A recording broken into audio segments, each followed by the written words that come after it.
Hey guys, welcome to Man Medicine, where we talk about how men can optimize their health and escape the collapsing U.S. healthcare system.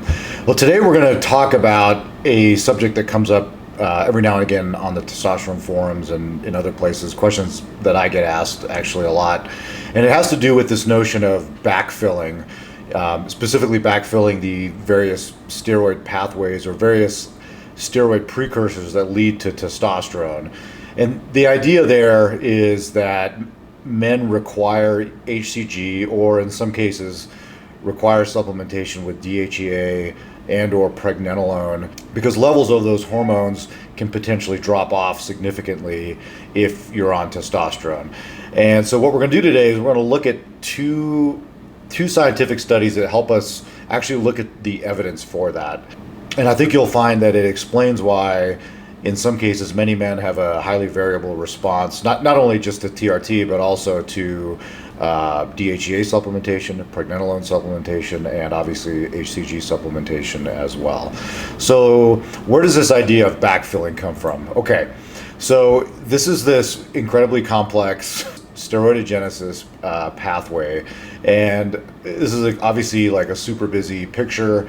This is obviously not anything that you need to memorize. I don't have this memorized. I think I did for about half an hour in medical school when I had to regurgitate it for a test, and I've subsequently forgot it. If I ever want to look at this, I always just look it up, because again, you don't need to know this cold unless perhaps you're a endocrinologist involved in clinical research. So, but here's the basic premise of this idea of backfilling. So we all know that when a man starts on testosterone replacement therapy, or if he takes anabolic steroids, and we'll assume that there's no HCG in the background, that the natural response is for the body to dial down its own testosterone production. And it does that by ultimately decreasing the levels of both LH, which is what really matters, and FSH is also downregulated as well, essentially to undetectable levels. So the thought, and what you'll hear guys say on the forums, is like, well, you're taking this exogenous testosterone, you're no longer needing to make testosterone. And if you look at this slide here, this pathway, there are all of these precursor hormones that need to be created in order to make testosterone. So it stands to reason that all of these levels would decrease and potentially go down to zero. And obviously that could potentially cause problems, because these are not just precursor steroids that exist in order to be converted into something else. Many of them have biological activity. Many of them are neurosteroids, so they interact with the brain and the central nervous system and control mood and anxiety and sleep and all these sorts of things. So they're actually kind of important. Well, the thing that sometimes these guys are forgetting is that there are alternative pathways to create these hormones beyond just the direct pathway that leads to testosterone. And so I want to explain that a little bit. I don't want to get too far into the weeds with this stuff, because this pathway is extremely complicated. There are multiple intermediaries that are not even shown here, and there are multiple different enzymes that are involved in each sequential step. It's you could do you could do an entire PhD on like just one little arm of this steroid pathway. So this is not a deep dive, although it's going to border on a deep dive, because unfortunately this is just kind of complicated. So looking at this this chart here. I put in these little red stars in the areas where the process is stimulated by LH, or luteinizing hormone. So we start with cholesterol and we work our way down, and as we go down through this gray area here, we end up with testosterone, if you can follow along with that. Now I put in these green and these blue arrows just to highlight, there's two different pathways here. The green arrow is called the delta 4 pathway, and the blue one is called the delta 5 pathway. Again, it's not that important. I just put it there because you may hear about that if you ever look into this, and so just so you know what it is. But you can see here, like the very first product after cholesterol is Pregnenolone, and then Pregnenolone it has two destinations, essentially, 17-hydroxypregnenolone, and then it goes down to progesterone. Now they've color coded this, and I think it's kind of useful. So what you see here in the gray, all of these steps, these occur not only for men. We're not going to talk about women here, but for men, these occur both in the adrenal gland and in the testicle itself. Okay, when they occur in the adrenal gland, and we'll talk about this a little bit more in a second, they occur independently of LH. So these little red stars where LH is involved, this is only related to this process when it is coming from the adrenal gland. From the testicle. So it doesn't involve the adrenal gland. Now these other steps here that, as you go down, that are not color coded, or basically are kind of in this white area. So these occur exclusively within the adrenal gland. And so you have both sex steroids that are made in the adrenal gland. You have cortisol, which is very important. It's involved in glucose metabolism and a host of other processes in the body we're not going to get into. And then you have ultimately a pathway here that leads to aldosterone, which leads to, it helps you basically balance your sodium. So it causes sodium retention, potassium excretion in the kidney, among a host of other things as well. So that all happens in the adrenal gland. We're not going to talk about this pink area here. This is the estradiol pathway, which in men comes almost exclusively from the aromatization of testosterone. So again, this is super busy, but what I want to point out to you here is, again, the idea is you're putting in exogenous testosterone, you're turning off LH, and so the thought is that everything upstream from testosterone, all of these precursors, which again have biological activity to some extent or another, are going to get turned off. And what I'm going to show you in these two studies is there's some truth to that, but it's complicated, and they don't get turned off entirely because you have this backdoor pathway through the adrenal gland. So let's look at this a little bit more closely. So let's talk about the adrenal gland briefly. So the hormones in the adrenal gland are mainly stimulated by something called ACTH, which is adrenocorticotrophic hormone. This is the pathway here. So up in the hypothalamus, you have CRH, which is corticotropin releasing hormone. That stimulates ACTH from the anterior pituitary, and then it goes down and it stimulates the adrenal gland. So again, LH stimulates testosterone production in the testicle. ACTH stimulates steroid production in the adrenal gland, and those are two separate processes. So here's a little fun fact. So you may have heard of something called Addison's disease, which is autoimmune destruction of the adrenal gland, and in that case the adrenal gland cannot respond to ACTH. The body doesn't really know what to do about that, so it cranks up the ACTH levels quite high. And the interesting thing about ACTH is it has some cross-reactivity with melanocortin or melanocyte stimulating hormone. And so what happens is you end up with this nice golden tan. And so JFK had Addison's disease, and he had this nice golden tan, which probably had less to do with him spending time in the sun as it did with his high ACTH level. So there's a little fun historical trivia for you. Okay, this is a diagram here, again, showing the very complex pathways within the adrenal gland that lead to the production of aldosterone, cortisol, and testosterone, and a little bit of estradiol. So I show this to you guys mainly because I want you to realize that there are alternative pathways to create testosterone that are independent of the testicle. And granted, it's not a lot, all right? You're not going to get a sufficient amount of testosterone from your adrenal gland in order to be optimally healthy. But the point is, you can still make these precursors. And at the very top of this is DHEA, okay? And at the very top of these other pathways is either Pregnenolone or 17-hydroxypregnenolone. And so that's important. So I'll cut to the chase here. Just because you turn off LH does not mean that your DHEA and Pregnenolone levels go to zero. You have this alternative pathway which is driven by ACTH. So let's get into the two studies I want to talk about. This first one is called The Role of Gonadotropins in Testicular and Adrenal Androgen Biosynthesis Pathways, Insights from Males with Congenital Hypogonadotropic Hypogonadism on HCG and Recombinant FSH and on Testosterone Replacement.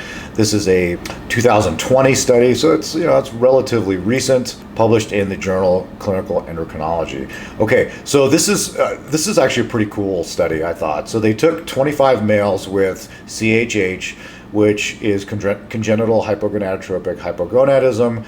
So these poor guys, due to something called a migratory defect, which I'm not going to get into, it occurs during embryological development. They are unable to. They do not produce LH and FSH. So these guys, they're like the ultimate late bloomers.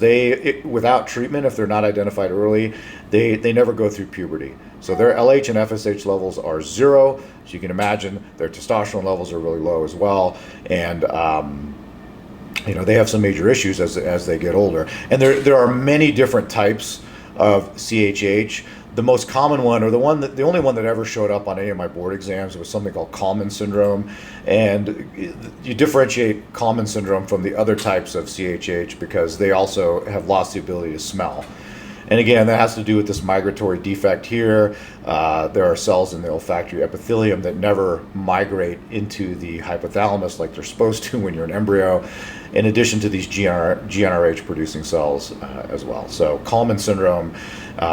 So I'm just going to refer to these guys as Kallman syndrome patients, even though many of them also had other kinds of CHH that wasn't Kallman syndrome. But they're a great model to study because you know who else doesn't make any LH and FSH to an appreciable extent is men who are on testosterone. So they're a great kind of a study group who just naturally don't make LH and FSH that maybe we can draw some conclusions from. So the other study we're going to look at is this one here, and this is an older study, and so this is the one that gets cited a lot on various different forums as an argument for why men who are on therapeutic testosterone should either be on HCG to backfill these pathways, or could consider maybe being or supplementing with like DHEA and or Pregnenolone. And this is a study from the Journal of Steroid Biochemistry. It's kind of an old study from 1985. Responsive serum testosterone and its precursor steroids, SHBG and CBG, to anabolic steroid and testosterone self-administration in man. There's some major issues with this study. They only had 4 test subjects in this, so I mean, talk about an underpowered study. So it's hard to make like any kind of definitive conclusions from this, but I'm still going to present you with the data because, quite frankly, there's just not a lot of studies on this. I would have loved to have seen this study with 40 men, but they used 4. So they got 4 powerlifters from Finland who were taking black market anabolic steroids. So that's yet another issue with this particular study is, obviously black market steroids, the reliability or the certainty that these are pharmaceutical grade agents is in question. Although, maybe back in 1985, there really weren't a ton of underground labs like there are today. So we're going to assume based off of, we're going to assume that what they had was a quality product. And the difference between these 2 studies is, and we'll get into this in a little bit more in a second, the Kallman's patients, they received pharmaceutical grade testosterone therapy in quantities that were very reasonable and basically led to like mid-normal testosterone levels. Now these 4 powerlifters, they took 4 different anabolic steroids at increasing doses, and this is the chart here. You can see what they were taking. So they were taking nandrolone, stanozolol, which is Winstrol, Dianabol, and Sustanon in escalating. The testosterone doses at least were escalating. The Dianabol doses were also escalating. So these guys were way super physiologic, and not only were they taking super physiologic doses of testosterone in Sustanon, which is a blend with different testosterone esters in it, but they were taking high doses of synthetic anabolic agents, both oral steroids and intramuscular, obviously. So we're not exactly comparing apples to apples here. So just keep that in mind. Not a great overall study, totally underpowered. And again, we have 4 guys who were using high doses of synthetic anabolic steroids.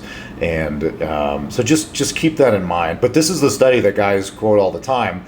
I've seen it quoted on multiple forums as proof that you need that you have to be on, not have to, but you really should consider being on HCG and or supplementing with DHEA and Pregnenolone. So let's look at the levels on these 2 different studies, and then you guys can kind of decide for yourself that's what you want to do. So, okay, let's talk about the Kalman's patients first. So these guys, when they were identified, they were put on HCG, and then after 3 months or so on HCG, they put them on recombinant FSH in order to help them reach like sexual maturation, in order for them to become fertile and start making sperm again.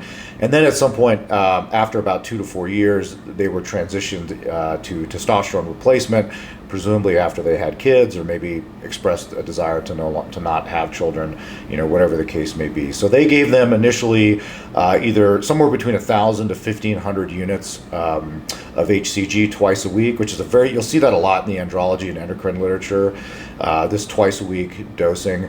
Obviously, there's a lot of different ways to dose HCG. And then they added recombinant FSH 3 days a week at 150 units at a go. So probably like a Monday, Wednesday, Friday, which is pretty common. Usually recombinant FSH is dosed between 75 and 150 units 3 days a week. And then they switch them over to either testosterone gel, which is not optimal, or testosterone enanthate intramuscularly, or testosterone undecanoate, which is a very long-acting. And unfortunately, they didn't mention the specific doses that they were giving in terms of the injectable testosterone esters, but at least they mentioned what their the average serum levels were. So what we have here, this is just a little cutout from that paper, and they did their testosterone levels in nanomoles per liter. The first column here, this is when they were on HCG and recombinant FSH. The next column over is when they were just on testosterone, and then this group on the right, this is a control group that doesn't have Kalman syndrome, otherwise normal men. And so if you do the conversion, my brain thinks in nanograms per deciliter, they had like reasonably good levels. So the HCG FSH group, their average testosterone level was 795 nanograms per deciliter, pretty solid. And then the testosterone group average was 638 nanograms per deciliter, fairly similar to the control group, which was 690 nanograms per deciliter. So, maybe you could argue these are not optimal levels, but they're pretty, honestly, for an endocrinology study, these are pretty solid. Well within the normal range. Okay, so let's see what happened to the hormones or the precursor hormones in both of these studies. So what we have here, the first thing I'll show you, this is a chart showing the 17-hydroxy Pregnenolone levels in the Kalman's group. And again, the first column is kind of a scatter plot here of the levels that were when they were on HCG. They were also on recombinant FSH, but what really matters here is just the HCG. Here we show what they were when they were on testosterone, and again, we have the control group here. I really would have liked if they had actually done a Pregnenolone level on these guys, but instead they just did a 17-hydroxy Pregnenolone, which is one step further down the pathway. So, we have to kind of extrapolate from that and assume that, that those levels have some sort of correlation, which, maybe you shouldn't make that assumption, but I think it's a reasonably good assumption. And what we found here with the Kalman's guys, who again had normal, solidly normal testosterone levels, there wasn't a huge difference between the groups. If you looked at the HCG group, surprisingly, they were the lowest in terms of 17-hydroxy Pregnenolone, with an average of 5.5 nanomoles per liter. The testosterone group was actually a little bit higher, 7.29, and then the control group was 9.75, so obviously a little bit higher.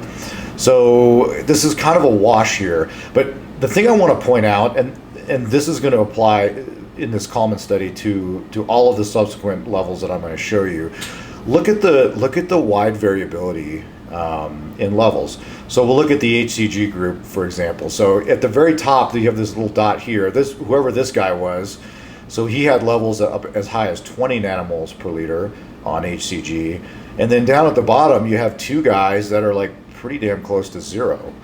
And they're getting the same amount of HCG. So what's the deal there? Well, obviously there are genetic differences between men. And if you guys watch my content a lot, I mention that a lot, in that there is wide variability in terms of the kind of levels that a man will get when given an exogenous hormone or when given some sort of a stimulant to produce their own hormones. So it turns out we're not all biologically identical. Shocker, right? So Over in the steroid group, our four Finnish powerlifters, they actually did, so they did measure pregnenolone and also hydroxypregnenolone. And sure enough, they, at least in these four guys, they documented like a fairly significant decrease in pregnenolone levels and hydroxypregnenolone up to, about 60%. So what you're looking at here is, I didn't mention this earlier, but they had these guys on it. These guys did a 24-week cycle of those four anabolic steroids, and then they had them come off for 16 weeks, and then they followed them out here. So what you're seeing here, kind of in the middle here, at this top in the pregnenolone where it says C, that's the 24-week mark. So you can see, like, right out of the gate, they had a pretty significant drop in pregnenolone levels, and then they kind of, they don't normalize, obviously, but they get a little bit better. But even at the end of the steroid cycle, like 16 weeks after stopping, they still didn't get back to normal. So there was still some suppression there, and I've seen this chart cited on a number of occasions as evidence that, hey, if you're on TRT and not on HCG, maybe you should be supplementing with pregnenolone. But as we can see with the Kalman's group, it's kind of interesting that they really didn't have a massive drop in at least in their 17 hydroxypregnenolone levels, and there may be a lot of reasons for that. Not the least of being which synthetic anabolic steroids at mega doses, or maybe not mega doses, but certainly high supraphysiologic doses, clearly are not the same thing as taking reasonable TRT level doses of like bioidentical testosterone or HCG for that matter. So these are like entirely different protocols. And I've said this before, but Dianabol is not the same as pharma grade bioidentical testosterone. That should be obvious, but clearly it has different effects on the body. You can ask any bodybuilder that has tried both of those agents, and they'll tell you that even the way that they feel can be quite different. So just keep that in mind. Okay, what about DHEA levels? Again, this is pretty interesting here. So in the Kalman group, the serum concentration of DHEA sulfate, which is how we typically measure DHEA, it was said it was comparable to both gonadotropin and testosterone replacement, and similar to controls, indicating that gonadotropins are not responsible for increasing DHEA sulfate levels, serum levels in CHH males. Okay, so that's kind of interesting. Now, so here's the scatter plot here. You can see not a huge difference, right, between HCG recombinant FSH group, the testosterone group, and then the controls. These are the serum levels. Now, to be fair, the guys that were just on testosterone in the Kalman's group, you can see the numbers here in nanomoles per liter. The control group 6,456, and then the HCG group is just over 6,000. So that's pretty damn close. But there was a drop in the DHEA levels on the purely testosterone group. So it's not like it was like a complete washed across all three groups. There was actually a slight decrease in DHEAS. Whether this has any clinical relevance is hard to say. In the paper, the Kalman's paper, they basically said no, they don't think that this has anything. This is not clinically relevant. And maybe you could argue that point. But again, I'm going to show you guys here. I'm going to keep coming back to this. Look at the wide variability. There were some guys in the T group down as low as 2,000. And then there were some guys, this one guy up here looks like he's topped up over 10,000. So, and then everybody is in between there. So, again, they're just getting back to the point that there's a significant amount of biological variability from man to man. This is the chart from the 4 powerlifter guys who are taking the synthetic anabolic steroids. They did notice a significant decline in DHEA sulfate levels up to about 40%. Again, this particular chart is used a lot to make the case that maybe we should be supplementing with DHEA. So kind of interesting. Okay, moving along. This is interesting. Now, we don't typically think of progesterone as a hormone that men need to be concerned about. And I'll admit I don't routinely test for progesterone levels, but all of these are human hormones, all right? So they apply to women and they also apply to men. And what was interesting in both of these studies is that there was, to some extent, a decline in progesterone levels. So let's look at the Kalman study. So what you saw in the Kalman study as evidenced by this chart here. That wasn't a huge difference, but the men on the testosterone arm of this, they did have a slight decrease in their serum progesterone levels as compared to the men who were on HCG. And then, both groups were actually lower than the control groups. And then if you look at 17-hydroxyprogesterone, which, by the way, is kind of a surrogate marker for intratesticular testosterone levels. There was a slight decline in progesterone levels, but the 17-hydroxyprogesterone levels were really low were markedly lower, I should say, in the testosterone group in the Coleman's study, and then the HCG and control groups were actually pretty solidly normal. And again, this matches up with what you would expect.